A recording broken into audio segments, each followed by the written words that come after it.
Hello बच्चों, आज की वीडियो के अंदर हम बात करने वाले हैं अपने अकाउंट्स में क्लास 11th के चैप्टर नंबर आप लोगों का कैश बुक।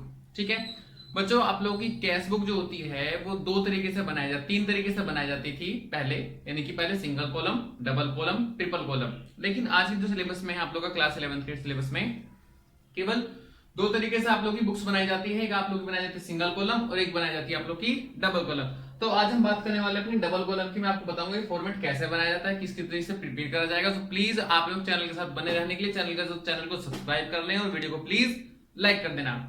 तो हम जो है अपना क्वेश्चन स्टार्ट करते हैं। तो ये क्वेश्चन स्टार्ट करें, सुनो भाई। सबसे पहले डबल कॉलम में क्या होता है, डेट पर्टिकुलर, और डबल कॉलम में कैश और बैंक दोनों का एक साथ बनाया जाता है कॉलम। फिर उसी की जैसे आप लोग का ये है, ये तीन ही column just as it is बनाएंगे, डेट पर्टिकुलर कैश और बैंक का।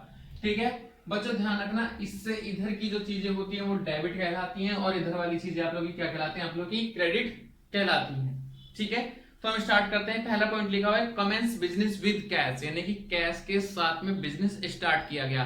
तो एक चीज और बता देता हूं, पैसा या कैश या बैंक, अगर किसी भी तरीके से बिजनेस के अंदर पैसा आता है तो आना यहां आएगा, और अगर किसी भी तरीके से पैसा जाता है तो जाना पैसों का यहां आएगा बच्चों।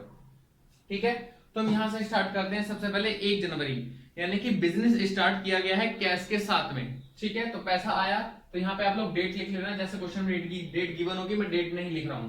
यहाँ पे सिर्फ पहले पैसा आएगा, किसके कारण पैसा आया वो कारण आपको यहाँ और यहाँ बताना है, किसके कारण पैसा आया और किसके कारण पैसा गया।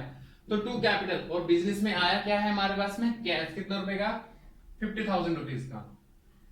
नेक्स्ट एंट्री में लिखा है open a bank account and deposit cash into bank, हमने बैंक अकाउंट ओपन कराया और हमने बैंक में पैसे जमा कराए। बच्चों, अगर किसी एंट्री के अंदर कैश और बैंक दोनों एक साथ मर्ज हो जाते हैं तो उसे बोलते हैं कॉन्ट्रा एंट्री। दोबारा सुन लेना, कैश और बैंक जो दोनों एक ही एंट्री के अंदर साथ में आ जाते हैं, बैंक में पैसा जमा करना और बैंक से पैसा निकालना, सिर्फ इन दो चीजों के लिए क्या बनती है हमारी, कॉन्ट्रा एंट्री। और देखो, हमने अगर बैंक में पैसा जमा कराया, ठीक है, बैंक में पैसा जमा कराने की एंट्री क्या बनेगी मेरी, bank account debit to cash. ठीक है, कितने रुपए कराया उसने जमा, 20,000 रुपए।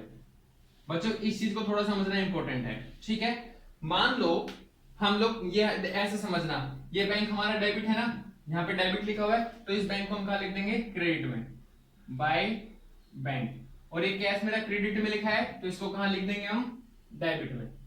ठीक है बच्चों, कैश लिखा है तो बैंक के कॉलम में, और बैंक लिखा है तो कैश के कॉलम में। बन गई आपकी कॉन्ट्रा एंट्री। इसको क्या बोलते हैं हम लोग, कॉन्ट्रा एंट्री। आगे अगली लाइन में लिखा है परचेज गुड्स इन कैश, हमने जो है नगद माल खरीदा। ठीक है, और उसमें कितने रुपए का खरीदा बेटा हमने, 5,000 का। तो पैसा हमारे पास से आया गया, परचेज किया तो पैसा हमारे पास से गया। और क्यों गया, उसका रीजन क्योंकि हमने माल परचेज कर लिया था और कैश से खरीदा है, तो कैश में से आ जाएगा जितना भी आप लोग का लिखा हुआ है। ठीक है बच्चों, अब नेक्स्ट पेड वेजेस, हमने पेमेंट कर दी किसकी, वेजेस की, तो पैसा गया फिर भी हमारे पास से, पेड वेजेस, वेजेस आ जाएगा और अमाउंट आपकी कैश के कॉलम में आ जाएगी। नेक्स्ट कैश सेल, आपने जो है नगद माल बेचा। अगर आपने नगद माल बेचा तो पैसा आएगा, और पैसा आएगा तो टू सेल, कितना रुपए लिखा हुआ है उसके अंदर, 2,000 रुपए। और क्वेश्चन में लिखा है कि सीजीएसटी और एसजीएसटी भी आएगा। तो बेटा ध्यान रखना, अगर आपने परचेज किया है तो उसी के साथ सीजीएसटी एसजीएसटी आएगा, और सेल लिखा है तो इसी के साथ आप लोग का सीजीएसटी और एसजीएसटी आएगा। मान लो ये 6% है, तो 2,000 का 6% कितना बनेगा, 120 और 120, कुछ इस तरीके से एंट्री पास होगी। नेक्स्ट एंट्री में लिखा है कि भैया रिसीव फ्रॉम अमित, अमित से आपको पैसे मिले। ठीक है, अगर अमित से आपको पैसे मिले तो टू अमित, और चेक से मिले होंगे तो यहां पे, और कैश मिला होगा तो यहां पे। उसके बाद लिखा बेटा पेड टू भास्कर, आपने भास्कर को पेमेंट करा। अगर आपने भास्कर को पेमेंट करा तो यहां पे आ जाएगा बाय भास्कर। अगर क्वेश्चन ने चेक बोला है तो बैंक में, और कैश बोला है तो यहाँ पे, अगर कुछ नहीं बोला है कैश या बैंक के बारे में तो भी आपका यहाँ पे कैश में ही एंट्री पास होगी। उसके बाद लिखा है कि भैया परचेज गुड्स फ्रॉम कंचन। ठीक है, हमने कंचन से उधार माल खरीदा, तो पैसे आया गए, कुछ भी नहीं होगा, क्योंकि कंजन से हमने कैसा माल खरीदा है, उधार, और उधार के अंदर ना पैसा आता है ना पैसा जाता है, तो हम उधार की एंट्री जो है किधर भी पास नहीं करेंगे, ना ही डेबिट साइड ना ही क्रेडिट साइड। उसके बाद लिखा है receive cheque from the transport company, आपको ट्रांसपोर्ट कंपनी से चेक मिला तो पैसे आए, और पैसे आने की एंट्री कहां बनाई जाती है, यहां पे टू ट्रांसपोर्ट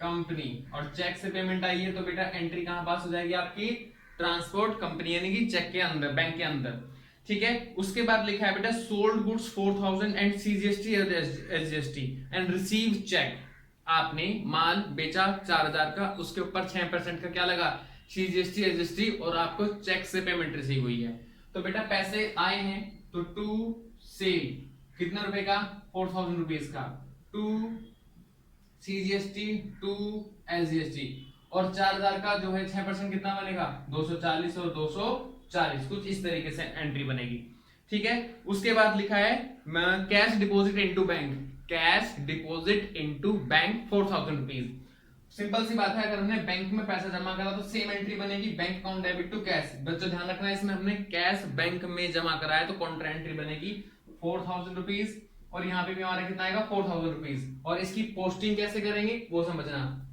डेबिट लिखा है, आप लोग उसे क्रेडिट में लिखोगे बाय बैंक, और जो कैश आप लोगों का क्रेडिट में लिखा है तो इसे कहां लिख दोगे आप लोग, डेबिट साइड। कैश लिखा है तो बैंक में एंट्री, और अगर इधर बैंक लिखा है तो कैश में एंट्री। दूसरी बात, किसी को आपने माल बेचा और उसने हमें कैश दिया, किसी को हमने माल बेचा उसने हमें कैश दिया, और वो कैश उसी दिन जाके मैंने बैंक में जमा कर दिया, सर अब कैश की कॉन्ट्रा एंट्री बनेगी, नहीं बनेगी, क्योंकि सेम डे पे अगर हमें कैश मिलता है उसी दिन बैंक में जमा करा देंगे तो कॉन्ट्रा एंट्री नहीं बनेगी। सिंपल सी बात है, सीधा सीधा सा बैंक में एंट्री बनेगी बाय टू सेल, और सीधी एंट्री बैंक में लिख देंगे, बैंक में आ जाएगा, ठीक है।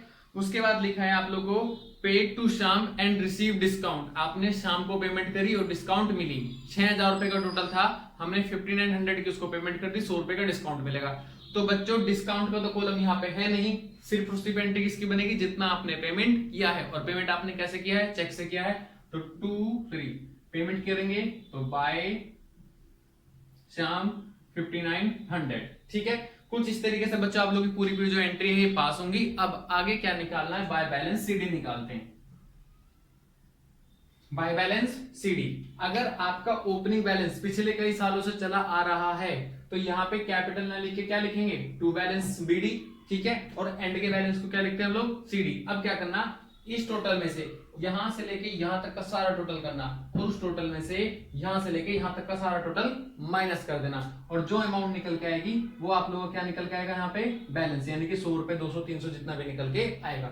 Same as it is bank में करना है, ऐड कर, यहां से लेके यहां तक की सारी चीजें ऐड कर लो, ठीक है, और यहां से लेके यहां तक की सारी चीजें माइनस, और जो आंसर निकल के आएगा वो आप लोग का यहाँ पे लिखा जाएगा। सर अगर किसी क्वेश्चन में बैलेंस इधर ना निकल कर इधर निकल के आ गया तो क्या होगा, बच्चों कुछ नहीं होगा, तो यहाँ पे भी आप लोग लिख देना टू बैलेंस सीडी बैंक के कॉलम में एज इट इज। जिस साइड का टोटल कम हो, जिस साइड का टोटल कम हो बैलेंस सीडी उधर ही लिख देना, चाहे वो इधर हो और चाहे आप लोग का इधर हो।